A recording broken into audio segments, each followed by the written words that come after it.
Hello, everyone. This is Tom Fox back again for another episode of Everything Compliance. Today we have the quintet of Karen Woody, Matt Kelly, Karen Moore, Jonathan Armstrong, and Jonathan Marks. We're going to go geographically diverse today, starting with our westernmost panelist, Karen Woody. So, Professor, I'm shocked to find that there are politics in the Delaware court system. Are you? Yeah, this is a great little article. I don't know what I wanted to talk about today was, again, politics in Delaware. And really just to look at a new paper that has been put out by a professor. I hope I say his name right. I think it's Ite Feigenbaum, who's a professor at St. Thomas. And he wrote this really interesting paper around that concept, whether Caremark is sort of something we talk a lot about on this podcast and others about because of its relation to compliance, whether the Caremark Doctrine in Delaware has been affected by politics. So the gist of the argument here is, again, just for background, the Caremark Doctrine comes out of a case that was decided in 1996 that was called Caremark, and essentially established this idea that there needs to be board oversight duties. And that means that they have to have some sort of system of oversight and that they actually are monitoring that. And so Caremark then ushers in this idea that there can be personal liability for board members if they fail to meet their Caremark obligations. Caremark originally situated that requirement under fiduciary duties of the directors. Initially, it was situated under their duty of care, which then became something that you could waive essentially in Delaware. And so it takes about 10 years till another case, which was Stone v. Ritter in 2006, where the court clarifies that the Caremark responsibilities actually fall under what is considered non-exculpable, meaning you can't waive a duty of loyalty. So there's a lot sort of moving around in that space. And this is, again, sort of 1996 to 2006. And then we get a series of important cases in just the last 7 or 8 years related to Caremark. And so this sort of the thrust of the argument of his article is that these shifts in the Caremark Doctrine that we've seen in the last handful of years might not be entirely related to, or they might be explainable through this lens of politics, which I think is really an interesting thought. So again, just a little bit of background for those of you who have maybe not been listening to our podcast or otherwise,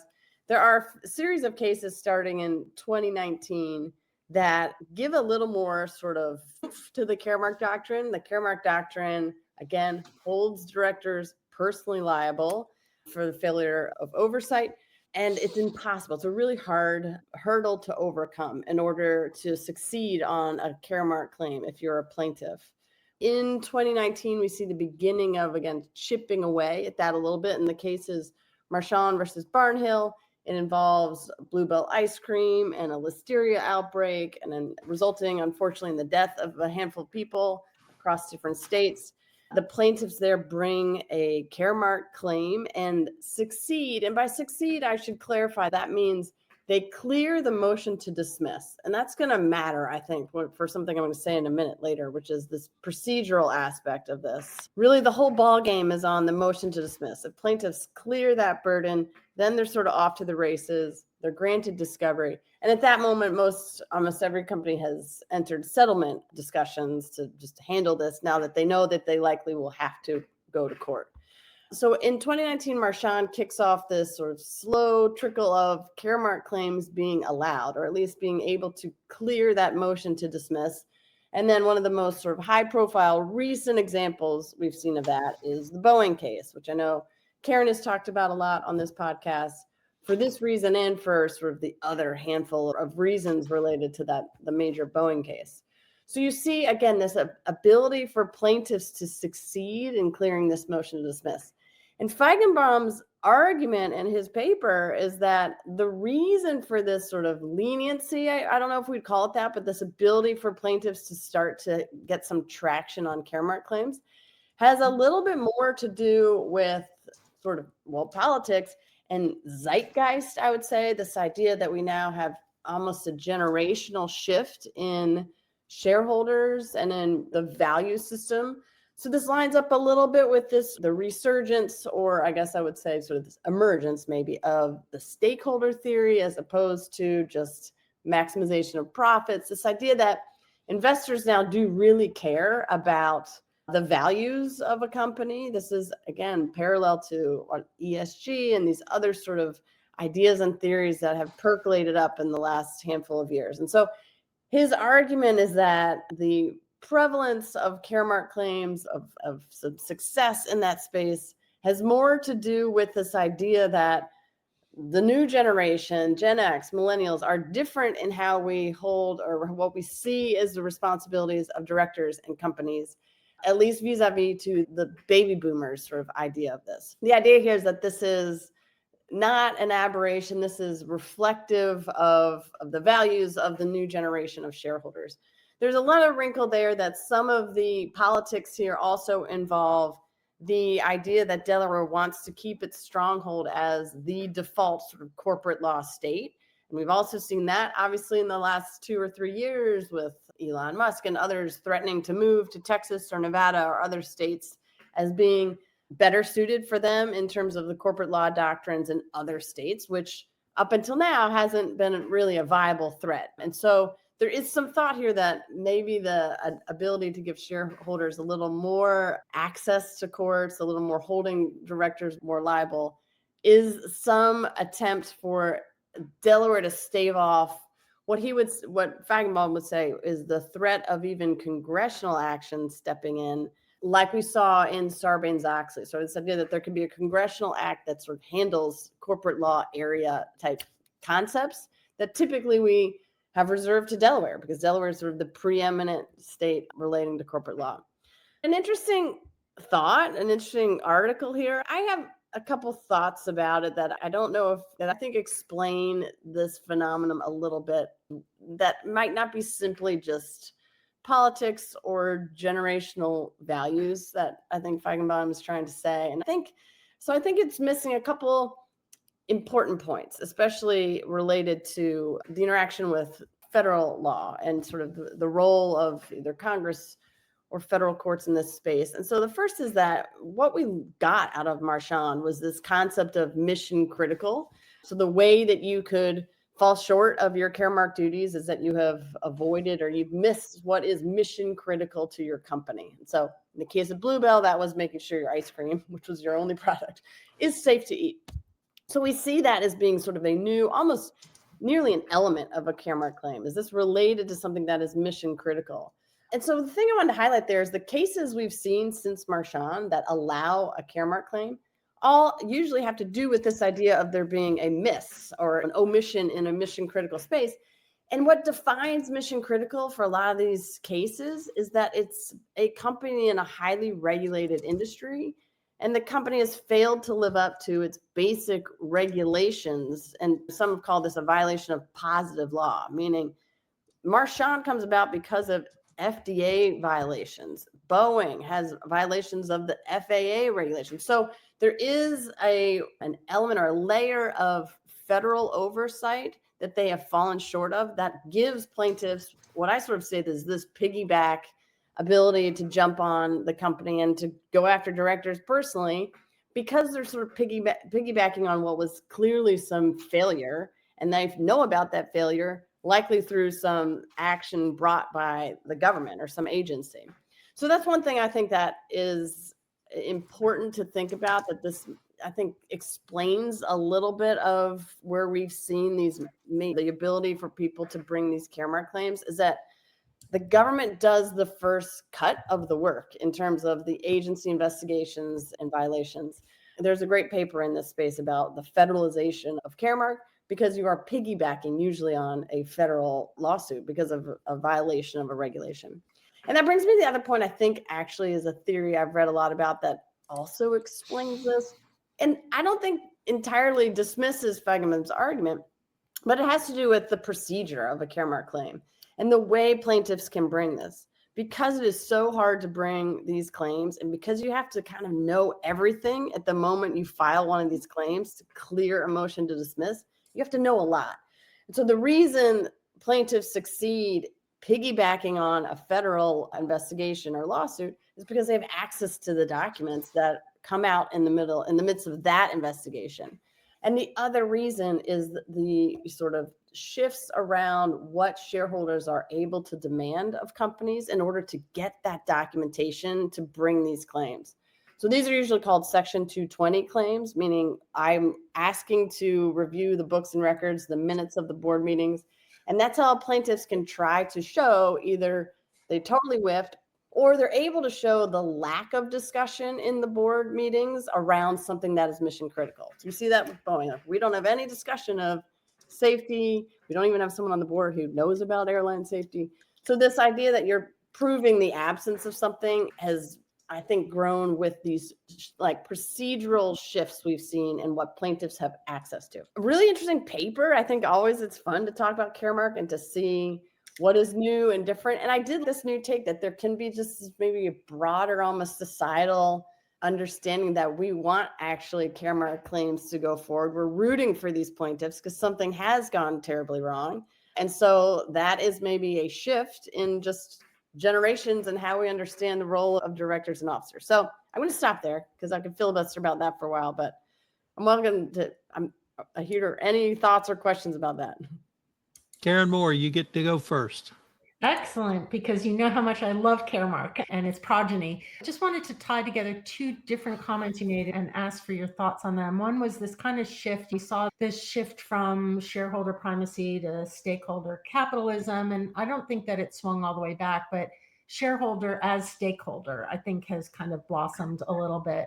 And what shareholders care about, it seems to be hitting the news more and more frequently. And so I'm just wondering, when you talk about mission critical, are shareholders, partly through these Caremark claims, starting to redefine what they consider mission critical for the board, rather than defining by either federal law and violations of federal law or the nature of their operations? Are shareholders kind of slowly shifting that narrative as well? Yeah, I think that's a really great question. I think an easy answer is that a violation of a regulation or a violation of what I would say is positive law is de facto, I would call a mission critical error. That's sort of an easy bucket to put in. But I appreciate your question. If that's not it, like the Venn diagram of mission critical certainly can expand beyond that. And so I think this is an argument for why there is a push to have certain things be put into positive law. So imagine if the SEC or others require disclosure of things like that fall more into an ESG type area, and then the companies are violating that. That's one angle to get at it. But I take your point of saying maybe there is just something we think is mission critical as investors that we think you're failing on. That's a harder road to hoe, certainly, given that Caremark is in some ways by design. Chancellor Alan, when he wrote the Caremark opinion, called it one of the hardest theories upon which to prevail in corporate law. And I think that still stands. And so an idea that we're going to decide, we're going to make what is considered mission critical a pretty broad lens and include maybe ESG type ideas or not maybe financial bottom line ideas, or I think that's the way to push to expand it. But I think that's a harder place to go versus just pointing to a clear violation of what is required in a regulated industry. I will say though, if in a company that is not in a highly regulated industry, that's the way you would have to approach that. And so I think it's good to sort of flesh those things out. Mr. Marks, do you have some ideas around leading practices on board minutes? Should it be nothing? Should it be everything? Should it be something different? I know you think about this from time to time. I think that's a topic that's often debated. I have clients that will do the bare minimum, and I have clients that will write like it's a magnum opus, but I think there needs to be some balance there, but I think it should reflect what the discussion in the board is with some sensitivity around the fact that, Matt, let AI note taking run wild. Yeah, there needs to be some sensitivity around what's actually being included in there and whether it really is a board discussion or not. And I don't know what the right answer is. I really don't, because I have yet to find somebody that can give me the right answer. So unless our esteemed panel can give me some theory or some template to follow or some process to follow with regards to taking board minutes, it's usually all over the place. My favorite board minute story was when I skewered Andy Fastow in a blog post and emailed me personally to tell me that the Enron board had approved his actions and helpfully included the board minutes where it was approved. So yeah, it can be very helpful. I know I might be not in line with some of the opinions of this panel and some of these comments, but I think I'm a little bit middle of the road. I do appreciate that when you have instances like Boeing under these sort of egregious situations, and you have what seems like a room of kind of fat cats who come in and make six figures to play golf for half a day and listen to a meeting for the other half. I get how there is some natural instinct that doesn't feel fair, and that's like I understand that there is a sort of popular push to hold everyone as accountable as possible. However, I do think that the personal liability side of this for being a director is not insignificant. So in the sense that if the remedy is some sort of corporate punishment or something as opposed to individual liability, I think it is. I think it's an interesting, I think there's an angle, there's points on both sides to not go crazy with Caremark liability, but also recognize that there should be some measure of accountability. That's not nothing. So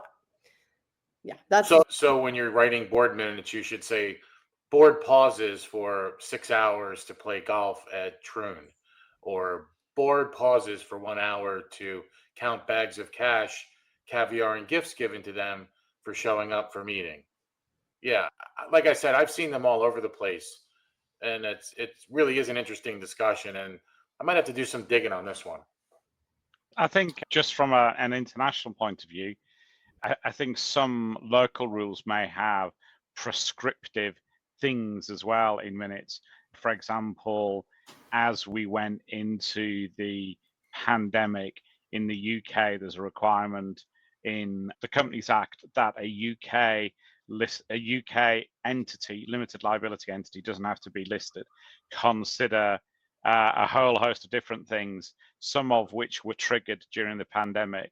So I was on a couple of boards at the time and advised some others, and we went through quite a more rigid than usual process, I think, to have a discussion on those statutory required elements and minute that discussion. And I appreciate that's the pandemic and that's a crisis situation. But of course, boards have more crises than ever before. And often they're not constituted to deal with those crises properly. If we say that 30% of Fortune 250 corporations have no ability to oversee AI, if we say that more than 50% of the US's largest corporations have nobody with cybersecurity skills on the board, those crises are going to come round more frequently. And also those crises that boards aren't equipped to deal with come round more frequently, because the composition of boards, as a general rule, isn't keeping pace with the changing face of business. You bring up a great point, and you made me think a little bit here, which is really tough. But I think this probably goes deeper than minutes, because is there an agenda? Is there a consent agenda? And is the meeting run appropriately? For example, I've been in board meetings where somebody makes a motion and they vote and they don't give people an opportunity for discussion. Yeah. So it's almost like it's being pushed through. And so is that really effective governance or not? And so I think this goes way beyond the minutes part of this and kind of goes back to how are those board meetings being run? So, Tom asked me to talk about root cause today. So I'm kind of drilling down in my head a little bit why. And maybe the minutes don't even really matter. Maybe that's just sort of the fait accompli at the end of the day. That's a document that they use for just compliance reasons or governance reasons, but it's really how the meeting is being run. And do people have a voice in that meeting? That's exactly right. And of course, I've been involved in a case where, I don't know how you say it, where the board meetings were massaged. There's two factions on the board. Faction A is taking the minutes. Faction B has things to say that never find it in the minutes. And in that situation, we suggested to Faction A that they could either correct the minutes and make them a more accurate record of the meeting, or we would ask the auditors if they would review the minutes and also review the concerns that have been expressed in the board meeting. So I've maybe done that a couple of times now. Admittedly, it's the equivalent of taking the pin out of a hand grenade and throwing it into a board meeting. But occasionally that has to be done, because there's also an issue, particularly for those corporations in crisis, of who is taking the minutes and what are they recording and what are they not. And to the comment that Matt made in the chat about AI, of course, a way to capture everything would be to use an AI minute taker, but I'd strongly advise against that. We're doing a project for a client looking behind the hood at some of these AI transcription services, and spoiler alert, it's ugly. Yeah, but you also incited me to think about what I do from an investigatory perspective. Because from an investigatory perspective, a lot of times we ask for the minutes of the board, the board meeting minutes. Yeah. But I'm wondering whether it needs to go deeper and say we really need to analyze how those board meetings are being conducted. Who's controlling them? How much time is a board meeting? 45 minutes long, or is it an hour 45 minutes long?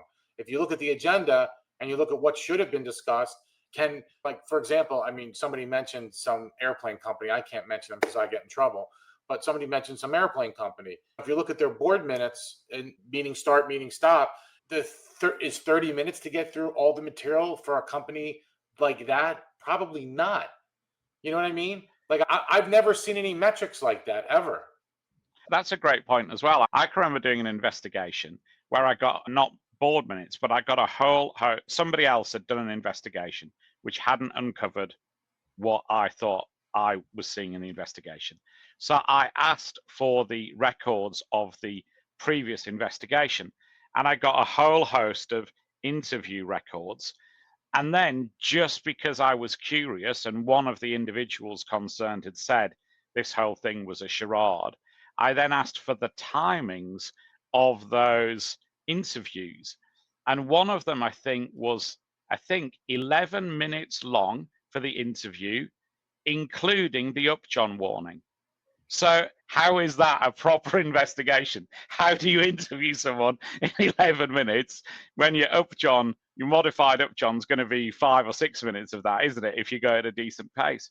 So I think you're right about board minutes. You're right about investigations generally. Oftentimes the document isn't an accurate representation of what went on. That certainly went in a very interesting direction. Karen Moore, what do you have for us?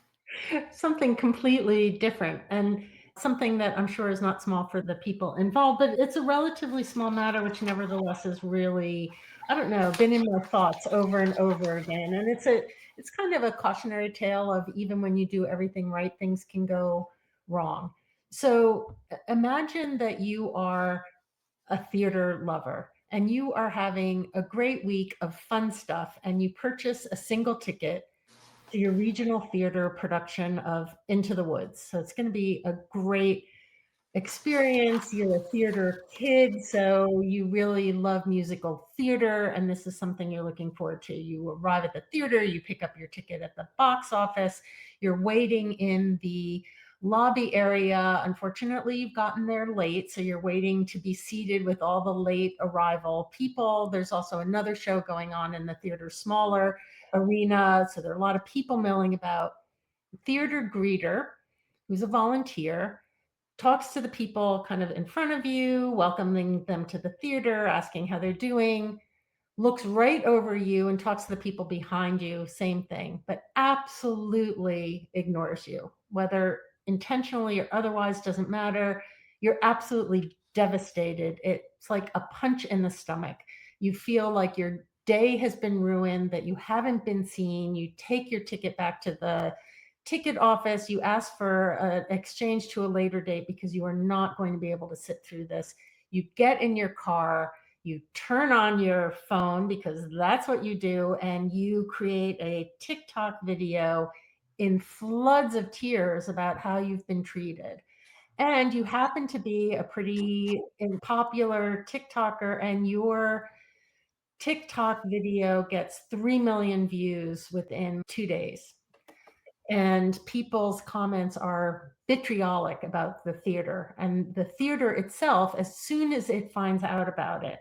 Now, this is, bear in mind, a small kind of regional theater, 350 seat theater which tries to be a community friendly theater, maybe successfully or not so successfully, has made efforts to diversify their board, to diversify the people on stage, to diversify the management of the theater, and has made all kind of good statements.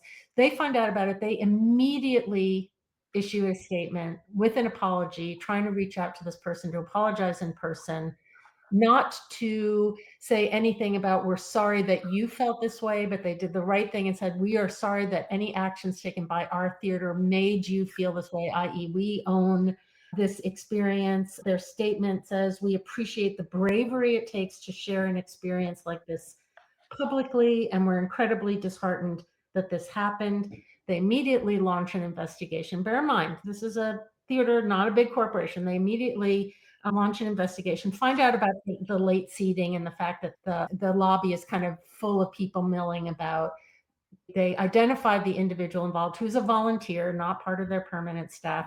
And 2 days later, they issue a follow-up statement, again, unconditionally apologizing for this experience, saying that now within the next few days, they're going to update how they communicate their late seating policies so that people are not feeling like they're kind of milling about being ignored. They're going to update their lobby flow and guest-facing protocols. They are, within a week of the incident, going to now train all of their volunteers in the same way that they train their permanent staff. They refund her ticket, offer her free tickets for future performances, again, kind of reiterate their feelings about this, how it's kind of upset the entire group. Just reading a little bit from their thing, they say theater at its best is about connection. It's about holding space for one another. That didn't happen the way it should have last week, and we carry that with us. If you've ever felt unseen in our space, we're so sorry. You deserve better, and you have our word that we are immediately working to make it better. They create a new email address so that patrons can write in directly, if not ask for management directly, to redress any kind of wrongdoing. So they've essentially, as a small regional theater, I think, done what they could. But this has knock-on effect. The people that see their Facebook apology, there's 27 comments on that apology. There are something like 27,000 comments on the TikTok, the 3 million views, the 17,000 reposts. I don't know how many people now have seen that. The really kind of nasty comments and assumptions about the theater, that this person hasn't been fired. It's hard to fire a volunteer, that they never apologized, which they did apologize, that the theater has engaged in racist policies in the past, which I haven't seen any evidence of, and I did that. Having said that, my child, who is a current theater kind of early stage professional, has interviewed with this theater and contacts me and says, I saw this report and now I'm not really sure that I want to continue the interviewing because they've only seen one side. I've reviewed everything the theater does. We have a really kind of good conversation. I say, I'm not really sure I see what the theater could have done differently in response, and feels like they are taking proactive steps to redress any shortfalls that led to this immediate incident, and you need to make your own decision. But it kind of hurt my heart that this theater, which may or may not always be doing the right thing, is trying to do the right thing, is trying to produce good shows in an increasingly difficult situation for small regional non-profit theaters, maybe losing good people who are reading the situation from one perspective, has made one person feel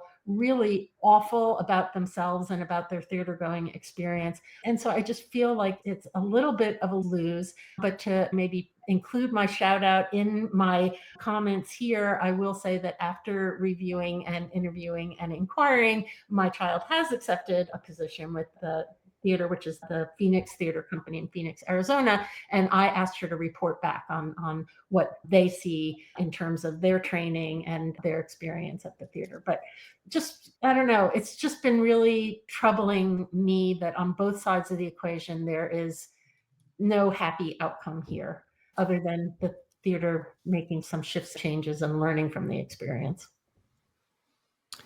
Any questions or comments for Karen Moore? All right. Well, Go ahead, Matt. I don't know what the question here would be, but it's something that strikes me that I've thought about from time to time when people talk about good corporate leaders.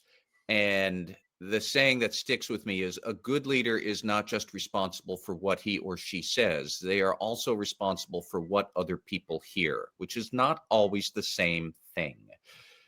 It strikes me a lot when I hear stories like this, even if the aggrieved person really had very good reason to be upset, and maybe they didn't. I'm not aware of this, but it just shows the complexity and the challenge of modern investigations and crisis management, that you are interjecting this extra audience, which would be the followers this person had on TikTok or LinkedIn or whatever, who get all fired up, and they probably jump to conclusions. They probably fill in the blanks from whatever detail they don't know about to fit their own preconceived notions.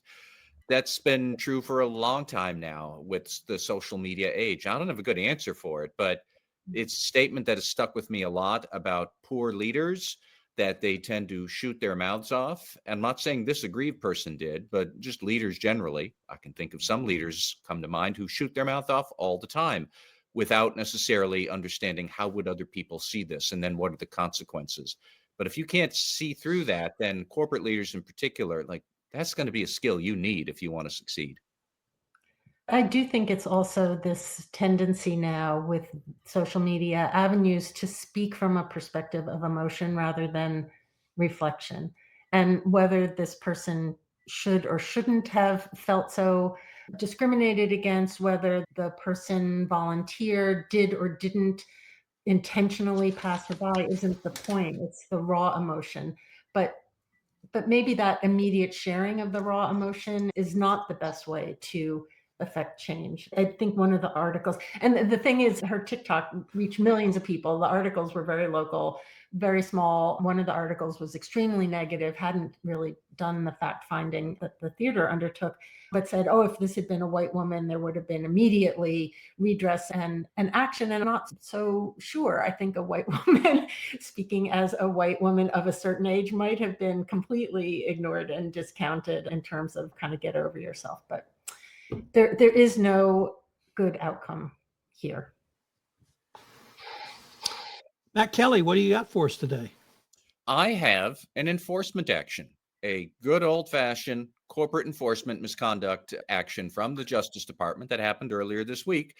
They still happen, apparently, but it is an interesting case in several ways, and can let compliance officers get a glimpse into at least some current thinking at the Justice Department about how they do still handle corporate misconduct cases. The players here are a private equity company in Texas called White Deer. I think it's White Deer Management. And they, in 2020, acquired a petrochemicals company also down in Texas called Unicat. I think its formal name is Unicatalyst Technologies or something like that, but it's shortened down to Unicat. So White Deer acquired Unicat in September 2020. That's an important detail because, as people might remember, we had a worldwide pandemic and nobody was traveling anywhere in September 2020. Keep that in mind. We'll get back to why that matters shortly. And they decided to acquire Unicat. Unknown to White Deer, the management team at Unicat had been engaging in sanctions violations for most of the 2010s, were still engaged in sanction violations at the time of the acquisition. They were selling petrochemical goods to Iran, North Korea, and Venezuela, all highly inappropriate, absolutely illegal. They were falsifying business records. Subsequently, the CEO of that Unicat business, he did wind up being charged personally. He's pleaded guilty and got sentenced to some term in the federal penal system, I believe. I don't know exactly how long. But, this was egregious conduct where the CEO and several others were covering up, altering business records to hide the fact that they are selling forbidden chemicals and goods and services to Iran, North Korea, Cuba, Venezuela. So there's that scene. And then White Deer acquired a second company over in London, also petrochemicals company called the Magma Group. And that was April or May of 2021. White Deer then says we're going to consolidate these two companies into one, like any good acquisitive PE firm would do. And then at that point, the CEO of the second company, Magma, finally gets to travel over to Houston to start the integration of Unicat and Magma, because this new guy is going to be the CEO of the consolidated entity. He discovers the misconduct, specifically all the way up to one of the aides at Unicat told this new CEO, oh yeah, we have a deal that we're going to be doing with Iran like right now.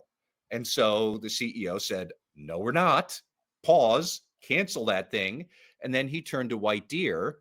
By now, this was June or so of 2021, and says, do you know that you acquired this company, Unicat, and they have these serious sanctions violations? What are we going to do?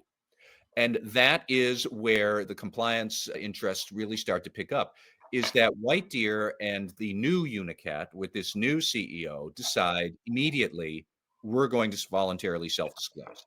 Even though we don't know exactly how bad this misconduct is, it looks bad, probably is bad, we're not sure how bad, but within 4 weeks of hearing, oh yeah, we're going to do another thing with Iran like next week, they decide, and they have self-reported to the Justice Department, to the National Security Division.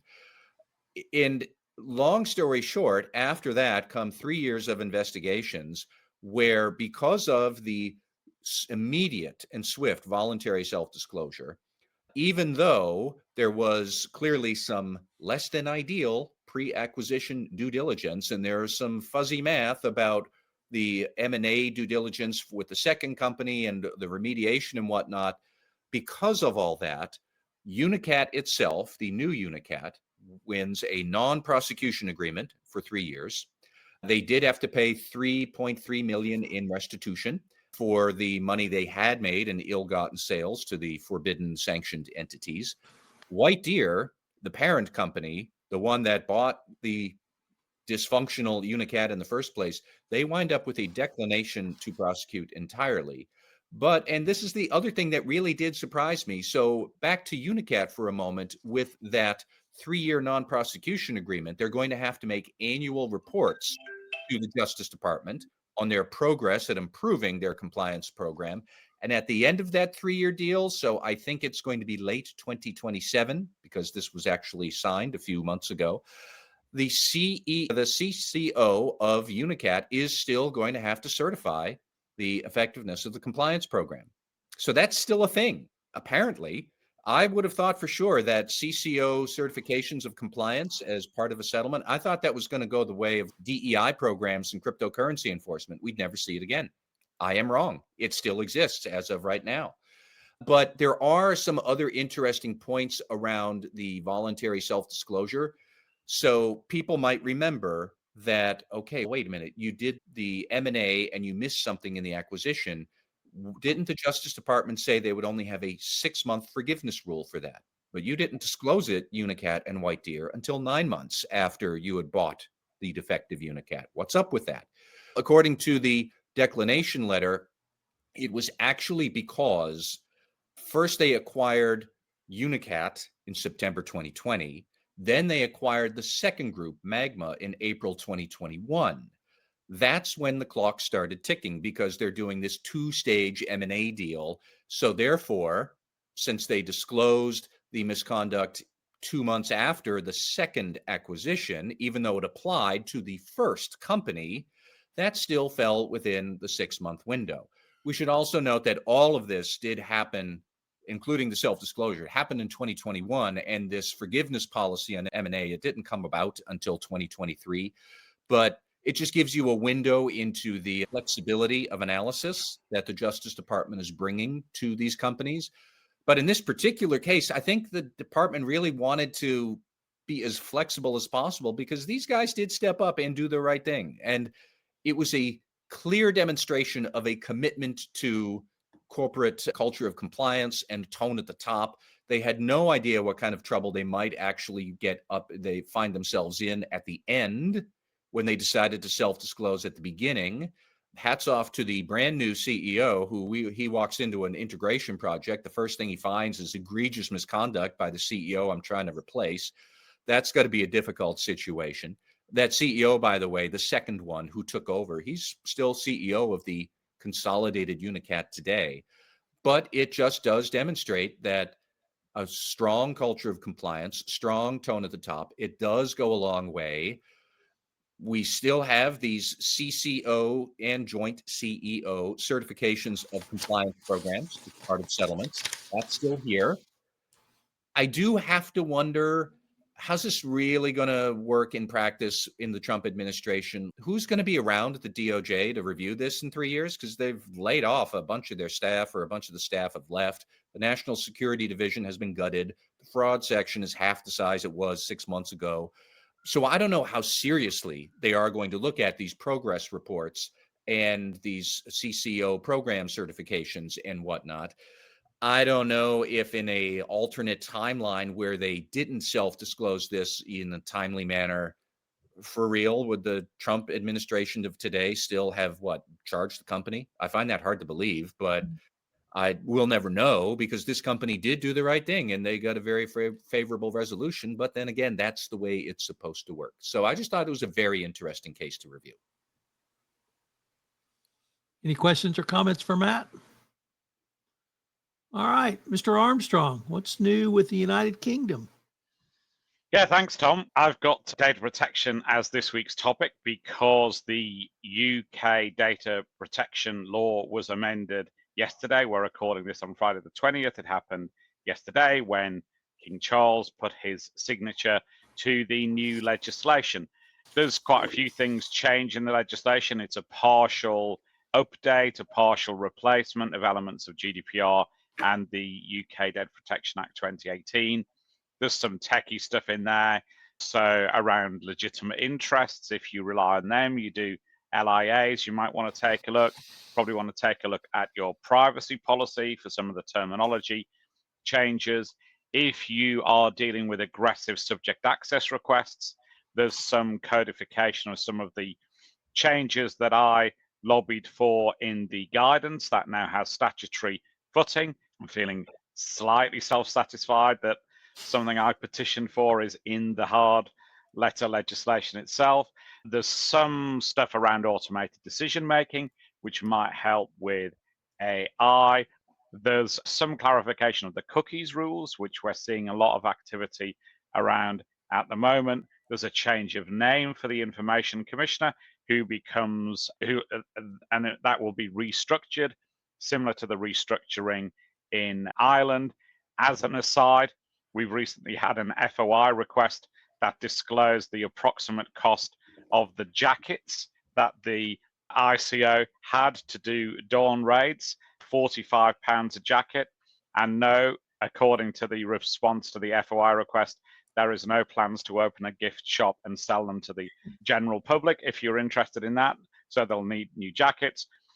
And then fines will go up for cookies infringement, unsolicited calls, etc., etc. There's a whole host of other stuff as well, including some provisions that apply to social media companies.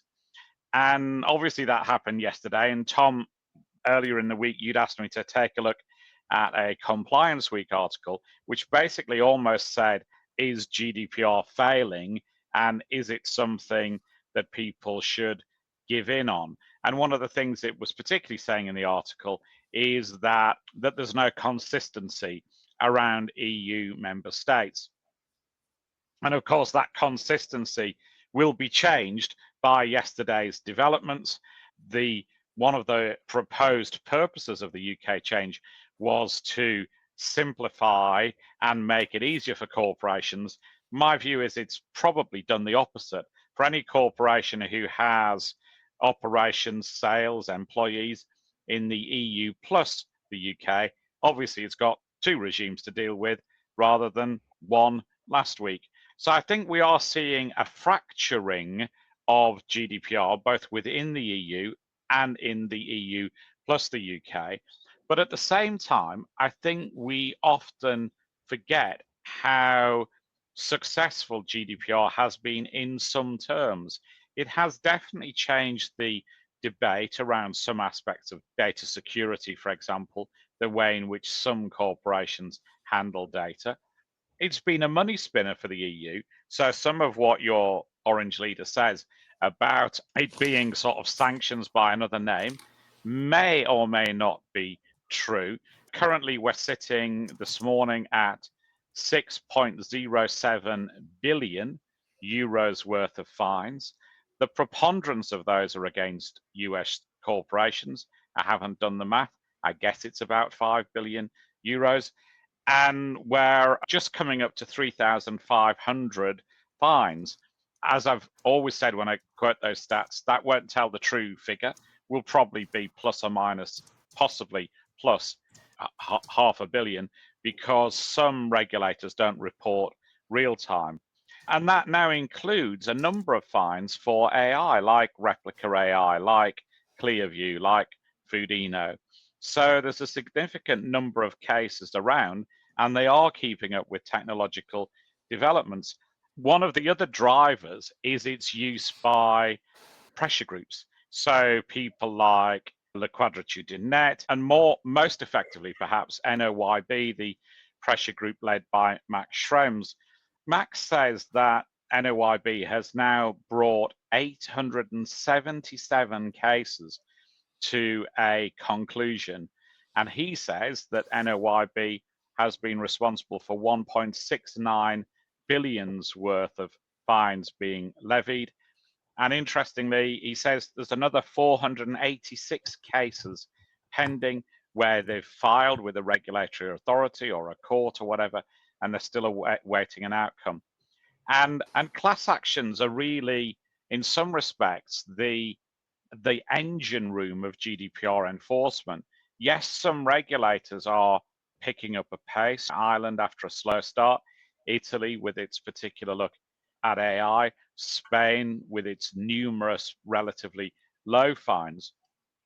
But class actions, I think, and civil actions, even sort of nuisance letters from individuals and aggressive subject access requests have changed the compliance game.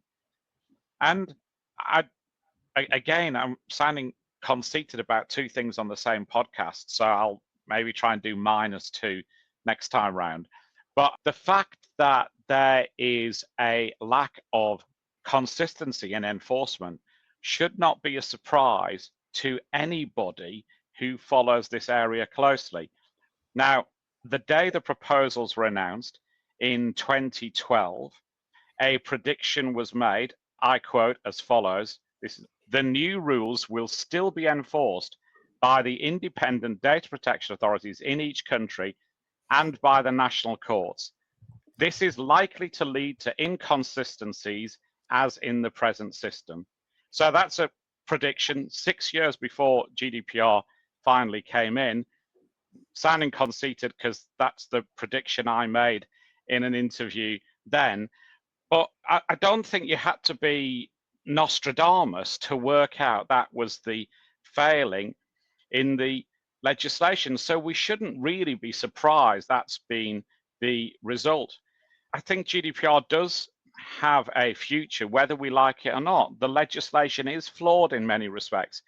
At the same time as writing that in 2012, I started making representations to anyone who would listen about some aspects of GDPR, the right to be forgotten, which in the wrong hands is a fraudster's charter, the rapid reporting of security breaches when the only information you have is meaningless. The original proposals were 24 hours. I'm pleased to say that people listened to me and others and stretched them out to 72. But GDPR still has a role to play. There's still things, there is a criticism in the article about PayROK, these banners where you can click on news sites particularly and either give up your soul to the advertisers or pay for content. I think there are still issues there. I think there are still issues with things like the interaction between GDPR and the EU AI Act. But on balance, I think there's still life in the old dog yet. Karen Moore, question or comment for Mr. Armstrong?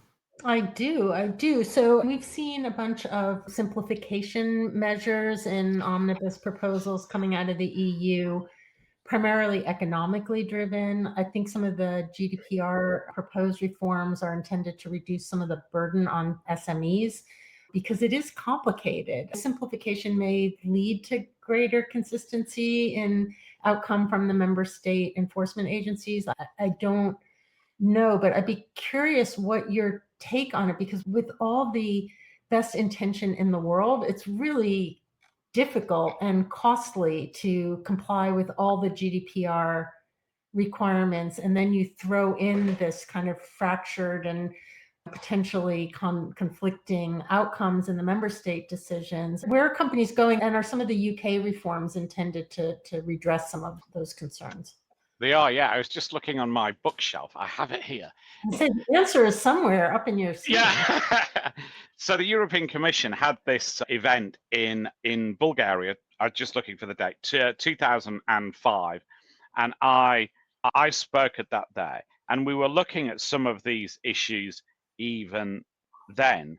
And there is an issue, I think, with trying to have a cookie cutter set of legislation that doesn't lead to local sensibilities. So I can remember at this conference, most of the people who spoke, you'll see it's in this book was in English and in Bulgarian, which is our papers from the whole exercise, is somebody from Latvia said to me, you will never understand the importance of data protection law until your neighbor is taken away and shot because of the data that the state has on them.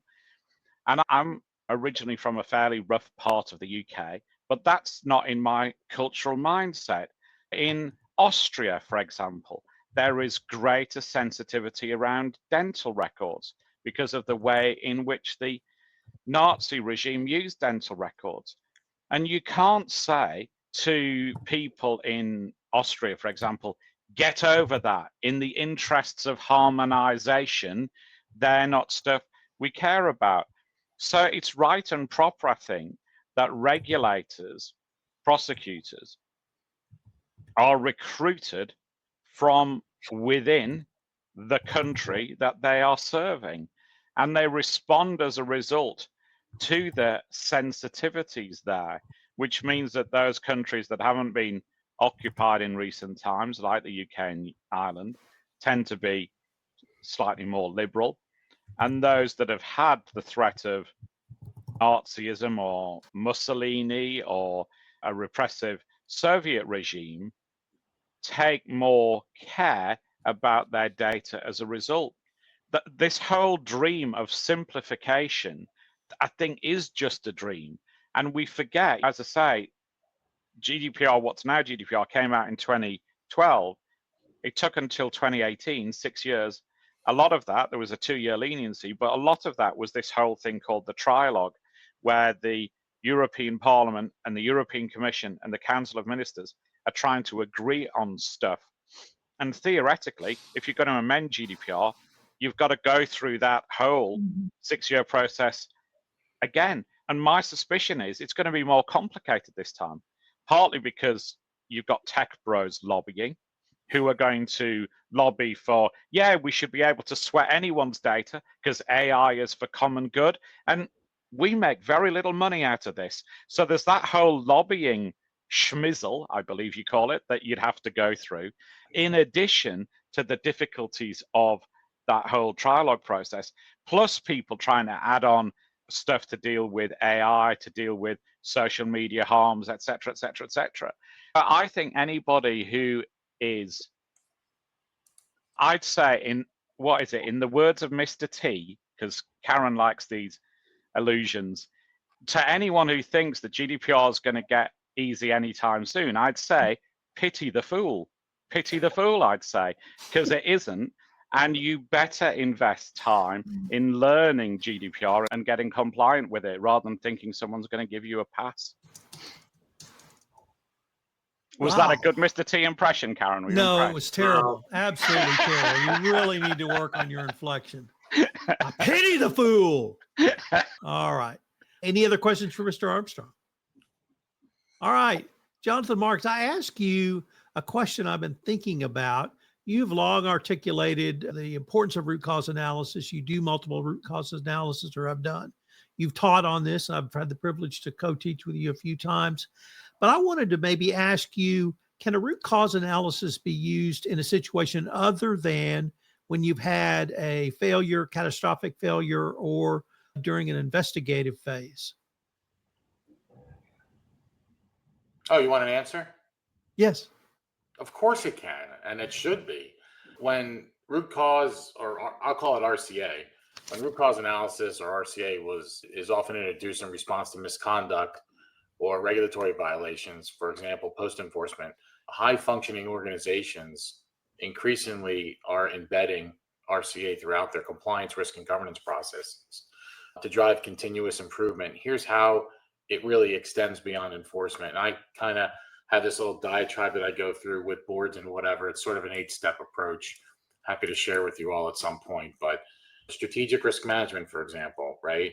RCA enables organizations to identify underlying vulnerabilities, not just symptoms, across operational silos. For example, here's a typical use case, right? You have a global manufacturer observe repeated minor environmental compliance violations. RCA revealed not only poor record keeping, but also a culture of fear around escalation, which led to enhancements in both process and culture, and actually the hotline and the way they were reporting.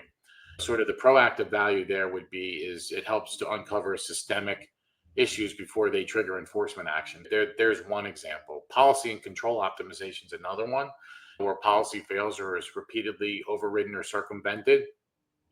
Root cause analysis helps to distinguish between poor design and poor implementation, which is something that we talk about all the time when we're looking at these things. So an example is if employees fail to disclose conflicts of interest, RCA may reveal that the disclosure tool is buried in the intranet somewhere and poorly understood. It's really not willful concealment. It's just that it's a lot more difficult. So a practice pointer there would be is to use RCA findings to inform updates to controls, training, and actually reporting mechanisms, not just incident logs. The third, I think I'm on number 3, right? Yeah, 1, 2, 3. Compliance program maturity, which is something that I think we're all interested in. So the DOJ's ECCP, continuous improvement, obviously organizations that apply RCA systemically, even to near misses or benign breaches, demonstrate a learning culture, dynamic compliance operations, and ownership at all levels. If you look at the language, it says prosecutors are introduced, I think, to evaluate whether a company's RCA process is integrated into risk assessment and ongoing program evaluation, not just reactive. So I think it's kind of included in there. Board reporting and board and executive reporting. There's another one, RCA findings using risk root cause analysis, deeper insight for audit and compliance committees, KPIs and KRIs that track underlying control weaknesses, trend analysis to allocate resources more strategically. That's, again, how this can be used. M&A and third-party due diligence, again, from a root cause analysis. So during integration or onboarding of high-risk vendors or acquisitions, root cause analysis, these are just a couple things that come to mind. Why past compliance breaches occurred, whether gaps are cultural, structural, or intentional, and whether remediation was effective or performative. So those are a couple from an M&A perspective. Training and communication strategy. I can go on and on.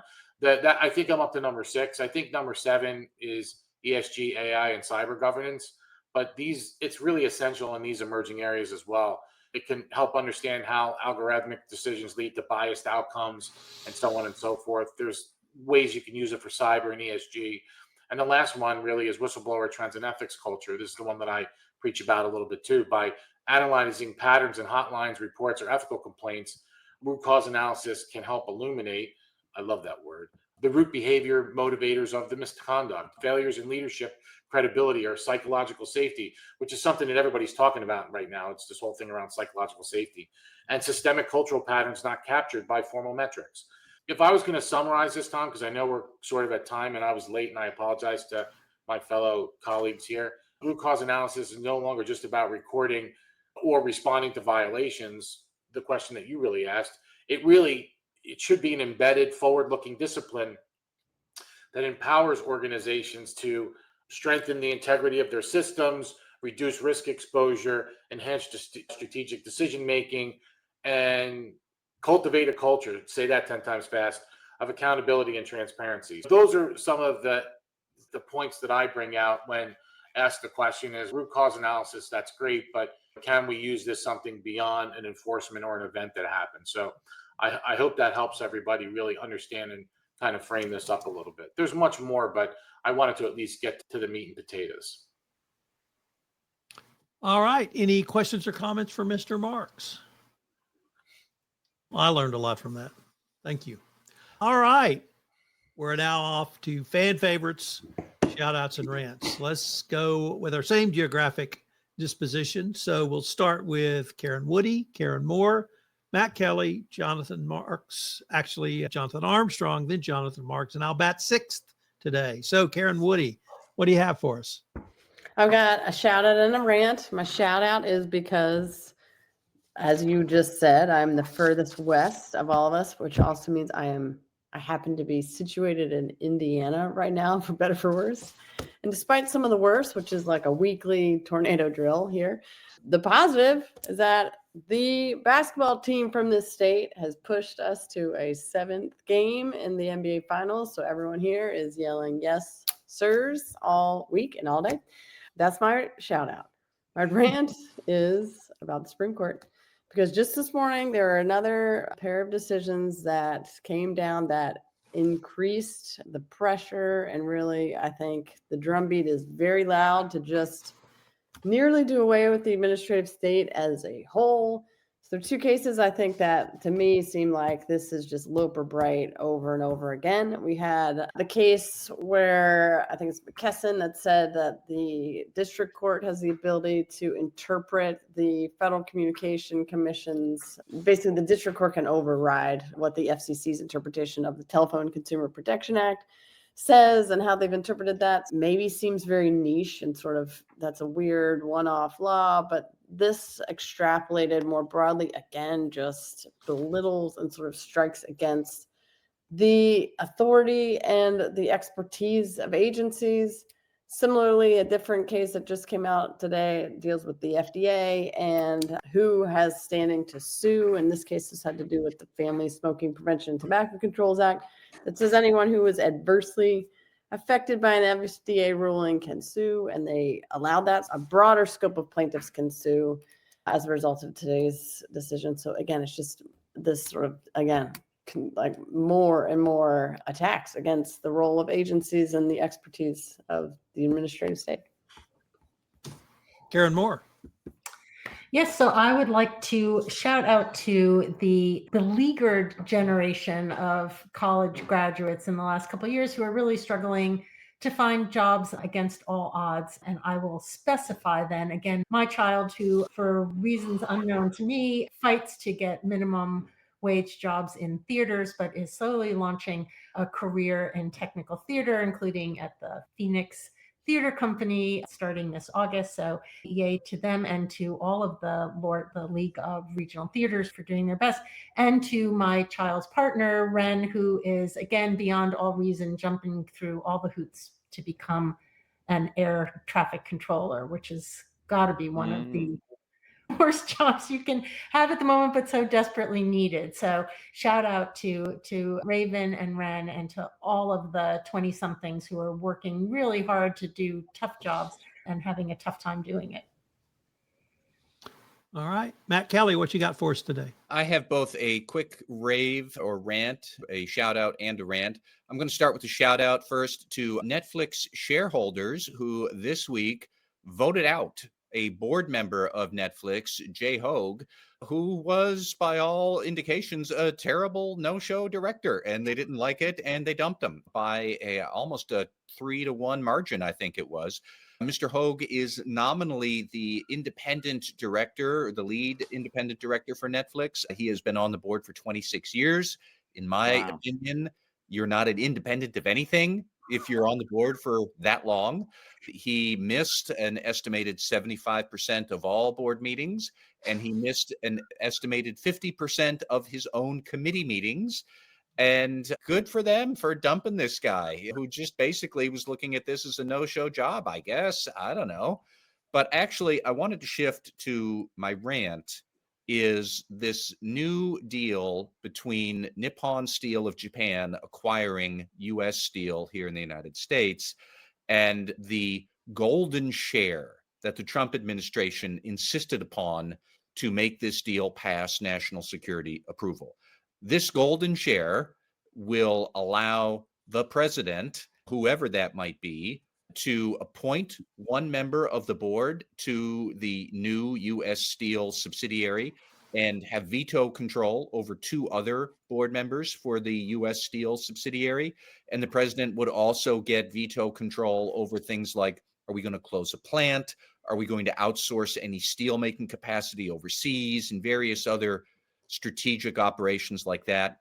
It's a corporate governance matter. This is not a good idea. We do not do it this way in the United States. I get it that other foreign countries like Brazil, I think, has a golden share in Embraer, whatnot. I would not hold Brazil up as the model of corporate governance that we would want to follow here in the United States. My immediate question was, these directors, the president is now going to get to a point. So do they qualify as independent? Do they get to sit on the audit committee? What if he stalks them all onto the nomination committee somehow, and then they bring in more cronies for the rest of the board? If we want to support steelmaking capacity in the United States, I'm okay with that idea. It's a national critical industry and we should support it. Then support it by giving U.S. Steel contracts. Support it by not allowing Japan to buy out U.S. Steel. Put your money where your mouth is, but don't put the voting control into the back pocket of the president, of any president, let alone this one who has a history of corruption as long as the day is long. It's just a bad idea. We should not do it, which clearly means we're going to do it more often for as many deals as catch Donald Trump's eye. And if you want to see where the game was given away, watch when Donald Trump was asked about the golden share and what it means. What it means is that I have control. Any president, the president has control. I hope it's going to be me, but it's just about Donald Trump sticking his hands into every single pie and where he does not belong. This is not how we do it in the United States. We shouldn't start now. Mr. Armstrong. I'm preparing myself. We've had minor sports on this podcast before, hoops and rounders and some other US sports, but we haven't talked about cricket. So I think it's probably time we talked about a senior sport and a real proponent of cricket, Sir James Anderson. Now, fast bowlers obviously have a shorter career than pitchers who've only got to do that versus that. And so the average career of a fast bowler is 8 to 10 years at best. 5 to 70 games is generally regarded as a good career as a fast bowler. But Sir James, we call him Jimmy, took more than 704 wickets in international games. Now, unlike the World Series, we have international games where the rest of the world is also allowed to play. He was the oldest player to top the ICC rankings. He made his debut in 2003, and he's only just retired from international cricket. And what did he do? Did he hang up his boots and give in? No, he's returned to effectively base level cricket. He's scheduled to appear in Derby and in Blackpool. If you've not been there, go, make your mind up for yourself. And even at 41 years of age, he was the 7th best bowler in the world still, statistically. We have a short form format called T20. It's for people with attention deficit, or baseball fans, I guess. And he had a gap from T20 for 11 years, but he's gone back into this short form, most competitive form of the game. In his career, he's bowled over 40,000 deliveries at an international level. So my shout out is A, to a great sport, and B, to Jimmy Anderson. Mr. Marks. I got to contain myself. So that's awesome. I'm actually in a good mood today. I don't know why, but I'm actually in a good mood today. So while I'm usually ranting and Raven. I'm not going to talk about Chipotle. I'm not going to talk about anything that's horrifying. I think last week I gave a shout out to the sort of the unknown professionals doing their work quietly. But I read something this week. Actually, I read two things this week. So I have two shout outs. One is I read this really fantastic book, and I encourage everybody out there to read this. It's called The Power of a Graceful Leader, and it's by Alexis Thompson. And it's Alexis, Alexsys Thompson. It's a phenomenal read. And anybody, all the things that we talk about, leaders and leadership and things like that, I think if you read this book, it'll kind of bring everything together and add some new light to all of it. So I encourage everybody to really read it because it was something that really impacted me. I was able to get through it pretty quickly, and I thought it was really well done, and it really rings home to me. And then sort of tantamount to that, after I was reading the book, I was reading this news story about Princess Kate and her time with the Scouts and how she was supposed to only be there for a short period of time. And she wound up spending a lot of time with these Scouts, and these Scouts walked away feeling inspired and uplifted by her warmth and authenticity.